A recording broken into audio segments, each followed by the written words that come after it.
بسم اللہ الرحمن الرحیم۔ السلام علیکم۔ امید ہے کہ تمام اسٹوڈنٹس خیر و عافیت کے ساتھ ہوں گے۔ اسٹوڈنٹس، ہماری کلاس BSc اور ہمارا سبجیکٹ اسلامیات۔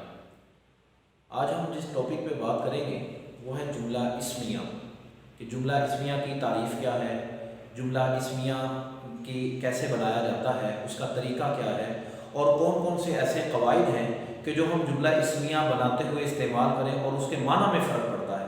اور پھر ہم آج یہ بھی پڑھیں گے کہ جملہ اسمیہ کے شروع میں کون سے حروف لائے جائیں تو اس کے اعراب میں کیا فرق پڑتا ہے۔ اعراب سے مراد یہ ہے کہ اس کے آخر میں منصوب ہوگا، مرفوع ہوگا، یا اس کے آخر میں مجرور ہوگا، اس کے اعراب میں کیا تبدیلی آتی ہے۔ اسٹوڈنٹس، اب ہم پڑھیں گے جملہ اسمیہ۔ جملہ اسمیہ کسے کہتے ہیں؟ سب سے پہلے ہم دیکھیں گے کہ الفاظ کا وہ مجموعہ کہ جس سے بات پوری ہو جائے اسے جملہ کہتے ہیں۔ پھر جملہ کی دو اقسام ہیں، جملہ اسمیہ اور جملہ فعلیہ۔ اسے جملہ تامہ بھی کہتے ہیں۔ اب آج ہم جو پڑھیں گے وہ جملہ اسمیہ پڑھیں گے۔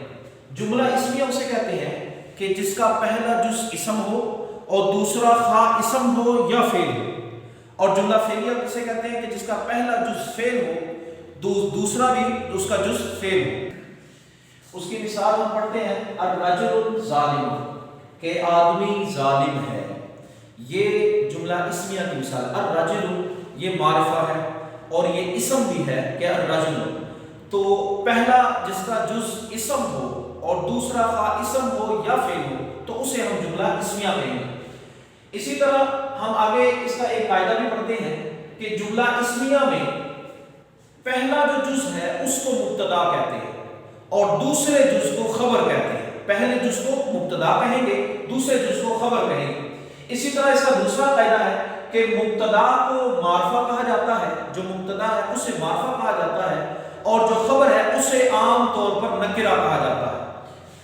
اس کے بعد پھر تیسرا اس کا قاعدہ یہ ہے کہ مبتدا اور خبر عموماً مرفوع ہوتے ہیں، یعنی مبتدا بھی مرفوع ہوگا اور خبر بھی مرفوع ہوگی۔ مثال کے طور پر الرجل صالح، اب الرجل یہ مبتدا ہے اور صالح یہ اس کی خبر ہے۔ مبتدا اور خبر دونوں مل کر یہ جملہ اسمیہ بن گئی۔ اب رجل کے آخر میں ہم دیکھتے ہیں کہ اس کے آخر میں بھی اعراب جو ہے وہ ضمہ ہے، یعنی پیش ہے، اور صالح کے آخر میں بھی پیش ہے، الرجل صالح۔ تو مبتدا اور خبر عموماً یہ مرفوع ہوتے ہیں۔ آگے چوتھے نمبر پر خبر مذکر یا مؤنث ہونے میں مبتدا کے مطابق ہوتی ہے، یعنی خبر اگر مذکر ہو یا مؤنث ہو تو وہ اپنے مبتدا کے مطابق ہوگی۔ اگر مبتدا مذکر ہے تو خبر بھی مذکر ہے، اگر مبتدا مؤنث ہے تو خبر بھی مؤنث ہے۔ اس کی مثال پڑھتے ہیں ہیا صالحۃ، ہیا یہ مؤنث کی ضمیر ہے، اور صالحۃ یہ بھی اس کی خبر بھی مؤنث ہی آئی کہ وہ عورت نیک ہے۔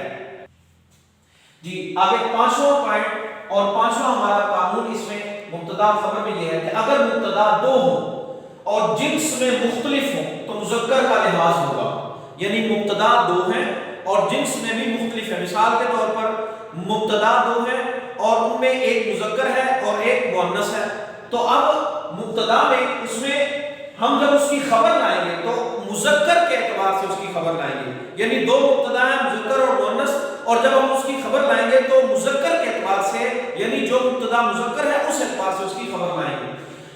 جیسے الابن والابنۃ حسنان، کہ بیٹا اور بیٹی دونوں نیک ہیں۔ اب یہ حسنان یہ اس کی خبر ہے، اب یہ خبر مذکر لائے ہیں چونکہ مبتدا مذکر ہے، ٹھیک ہے۔ آگے چھٹا پوائنٹ، اس میں اگر جملہ اسمیہ پر ان داخل ہو جائے تو مبتدا منصوب اور خبر مرفوع ہوتی ہے۔ جملہ اسمیہ ہے، اس سے پہلے ہم حرف ان لے آئے، اس سے پہلے ان لے آئے۔ اب ان نے جملہ اسمیہ پر کیا اس میں وہ اثر انداز ہوا کہ جملہ اسمیہ پر ان داخل ہوا تو اس نے جو جملہ اسمیہ میں پہلا جز ہے، جو پہلا جز ہے اس کو اس نے منصوب کر دیا، یعنی پہلے جز کے آخر میں فتح آ جائے گا، زبر آ جائے گا، اور جو دوسرا جز ہے خبر اس کو اس نے مرفوع کر دیا، یعنی اس کے آخر میں ضمہ آ جائے گا۔ اس کی مثال ان اللہ علیم حکیم، جیسے ان یہ علی اللہ علیم یہ جملہ اسمیہ ہے. اب اس کے شروع میں ان آ گیا تو انا نے جملہ اسمیہ کا پہلا جز جس کو ہم مبتدا بھی کہتے ہیں اس کو منصوب کر دیا اور دوسرا جز جس کو ہم خبر کہتے ہیں اس کو مرفوع کر دیا. ان اللہ علیم. ساتواں پوائنٹ دیکھیں کہ جملہ اسمیہ پر حرف ما یا حرف لیسا لگانے سے نفی کے معنی پیدا ہو جاتے ہیں. اس کے نفی کے معنی یعنی جملہ اسمیہ ہے جیسے زید عالم یا زید ما لیسا زید عالم. اب اس میں جملہ اسمیہ پر ہم نے ما لگایا یا لیسا لگایا تو اس کے معنی میں کیا فرق پڑتا ہے کہ وہ نفی کے معنی دیتا ہے. ٹھیک ہے. اس کی مثال جیسے ما انا بقاری. اب انا قاری. اب اس کے شروع میں ہم لے آئے ما. جب ما اس کے شروع میں لے کر آئے تو اس نے اس کے نفی کے معنی میں جملہ اسمیہ کو کر دیا کہ میں پڑھا ہوا نہیں ہوں. میں پڑھا ہوا نہیں ہوں. جی اسٹوڈنٹس آج کا یہ ہمارا سبق مکمل ہوا.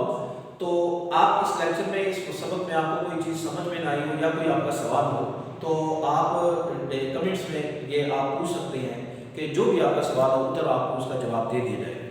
بہت شکریہ.